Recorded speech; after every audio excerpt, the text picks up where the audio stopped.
আজ ৮ মার্চ জানিয়ে দিচ্ছি আজকের খেলার খবর। চেষ্টারও কমতি ছিল না এবি ডি ভিলিয়ার্সের, তবে দক্ষিণ আফ্রিকার অধিনায়কের ব্যাটিং বীরত্ব ঠেকাতে পারেনি পাকিস্তানকে। বিশ্বকাপের অন্যতম ফেভারিটদের ডাকওয়ার্থ লুইস পদ্ধতিতে ২৯ রানে হারিয়ে টানা তৃতীয় জয় তুলে নিয়েছে সাবেক চ্যাম্পিয়নরা। এক সময় বড় সংগ্রহের সম্ভাবনাই জাগিয়েছিল পাকিস্তান, কিন্তু শেষ দিকে নিয়মিত বিরতিতে উইকেট হারানোয় ২৫০ পর্যন্ত যেতে পারেনি তারা। ২ বল বাকি থাকতে ২২২ রানে অল আউট হয়ে যায় পাকিস্তান। কোয়ার্টার ফাইনালের স্বপ্ন আরেকটু উজ্জ্বল হয়েছে আয়ারল্যান্ডের।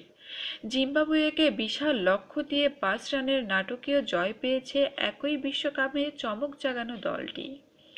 শনিবার হোবার্টের বেলেরিফ ওভালে টস হেরে ব্যাট করতে নেমে এড জয়েসের শতক ও অ্যান্ডি বালবার্নির ক্যারিয়ার সেরা ব্যাটিংয়ে ৮ উইকেটে ৩৩১ রানের বড় সংগ্রহ গড়ে আয়ারল্যান্ড।